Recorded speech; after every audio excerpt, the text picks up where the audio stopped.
I can recall quite vividly when the 9 of us met for the first time. We were told to go down to sign in under the name of Max Peck. And it turned out that all 9 of us signed in under the name of Max Peck. Then there was this young fella that I said, we introduced each other, and he was a fellow by the name of Neil Armstrong. And I said, well, are you in the Navy or the Air Force? He says, no, I work for NASA. And I thought, uh-oh, boy, we got a ringer here. It's going to be a tough battle to get a flight on with Neil aboard. But he turned out to be a team player, a real great guy. And as we know from the history of what went on after that. After people had looked up for tens of thousands of years and wondered what was up there, Neil was the first person to ever make a footprint on some place other than Earth. I told Neil once that I'm not a very jealous person, but for him I'll make an exception on that one. That first step on the moon was really something. He always had car troubles, and he drove out one time and then one of his cars and it quit working out at work. And so we borrowed a tow rope from the maintenance people, and I hooked it up to my station wagon and up to his car, and I towed him into Lancaster at about 70 miles an hour. So I could see him shaking his fist at me in the window. Apollo 10, we went to the moon too. I like to tell Neil, and always did remind him, that Apollo 10, we painted the white line in the sky so we wouldn't get lost, so all he'd have to do is worry about that little thing about landing. I got to see him at the Congressional Gold Medal ceremony back in November.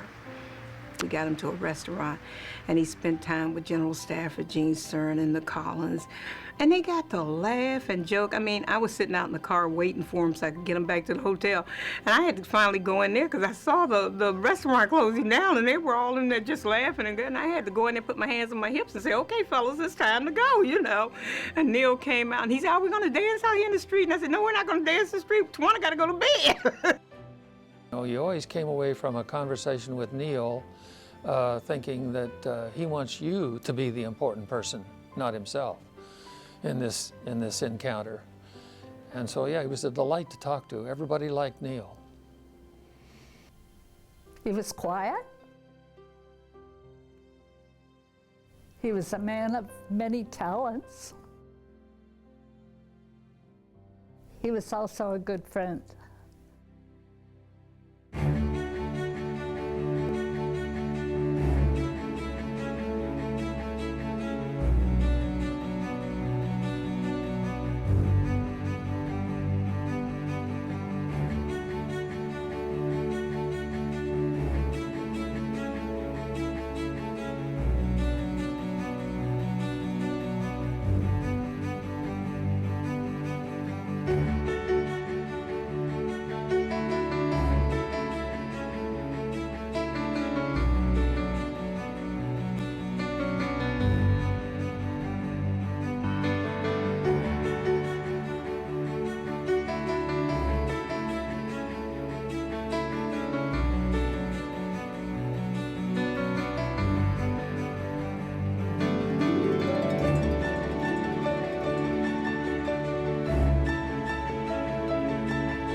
I'll always think of Neil, though, as a friend, and it's just too bad he's gone. But looked at himself as being as being sort of out on the tip of the spear, if you will.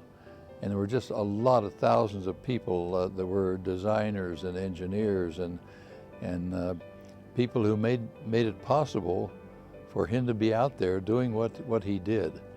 And no one can take away anything from that, but he saw himself as the results of the work of a great team of people. Neil was sincere. He always felt and said that, you know, it's not about me. It's about those other 500,000 people who made it possible for me to do what we did, what he did. You know, he always considered himself the tip of the arrow, and the strength of the bow was the American people who made it possible for him to do what he did. I often use Neil as a guide when things are getting a little bit crazy, and I think, okay, we got to stick to the science, we got to stick to the engineering. That's the most important, and try and avoid the hype. And Neil was very good at avoiding the hype. You know, he was very much the straight shooter. You know, let's get the job done. And he carried that into his professional life, and as far as, you know, we could see from the outside his personal life. It never was about him. I don't think I was even in his vocabulary. It was about the team, the mission, the job that had to be done, and don't focus the attention on me. Focus it on the product and the end accomplishments that you want to get out of this activity. And it's sort of the old, as long as everybody pulls on a rope in the same direction, you know, you can move mountains. So he was that kind of guy. Look at the Apollo 11 mission patch. He was commander of that mission, and as it went back then, the astronauts designed their mission emblem, and there was one for every mission. That particular mission patch, look at it closely, there's no astronaut names on it. Why is there no astronaut names on it? Well, the word at the time was because the commander of the mission, who has 51% of the vote of what goes on the patch, didn't want the astronauts to get credit for our country being the first to land on the moon. He wanted our nation to get credit for it. So no names on the patch. There's the eagle there, of course, representing the strength of our country, but the eagle is not carrying arrows in a form of arrogance or military. It's carrying an olive branch for peace. And to me, that kind of represents the personality of Neil. In life, it seems like when we lose something, God has a way of replacing it with something. And while there is no comparison whatsoever between Curiosity and Neil Armstrong, it is a second wave of explorers beyond low Earth orbit. And so it did worry me that, you know, here's this new explorer, and I hope it's not replacing, you know, the icon. So he just wanted to know that other kids could be inspired, not just only by his accomplishments, but by the accomplishments of a country. The impossible is possible. All you got to do is go out and do it. I'm Neil Armstrong. I was the first human being on another, quote, planet in this universe. If I can do it, why can't you do it? Now, how's an 18-year-old, a 16-year-old, a 25-year-old going to argue with Neil Armstrong? He wanted to inspire these young people to dream, and his desire was to inspire these dreamers to dream on, to take us back again where no man has been before. I think if Neil would certainly find peace within himself to know, and I think he did, to know that he had indeed inspired this generation. I could see it in their eyes, I could see it in their hearts, by standing in front of these kids and saying, "Hi, I'm Neil Armstrong." Bingo. There's nothing they can't do. Well, Neil Armstrong and the early astronauts were really the pioneers of exploration that for the first time all of us could see it as it was happening. When I think of something like Lewis and Clark, you took weeks to hear about what happened with exploration. But for this generation of explorers, we could experience it, and we could see ourselves doing things that no one had ever done before. And I was 8 years old watching Neil and Buzz walk on the moon the first time, and it did seem to me at that point that I could do anything. And I'm not sure if they hadn't done it, I would have grown up thinking that. I hope in some way that who he really was can be captured for people so that future generations could profit from him.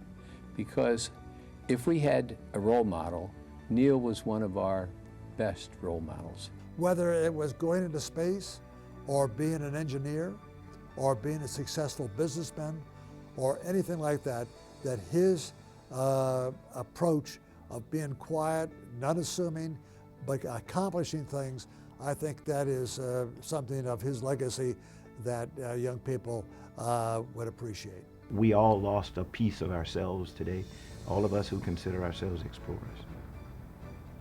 I've often wondered if during these passing years, when Neil looked up at the beautiful moon, he thought, been there, done that. I believe God sent Neil here to do what he needed to do, and once his assignment was up, then God called him back home. And so I'm really thankful and glad for that.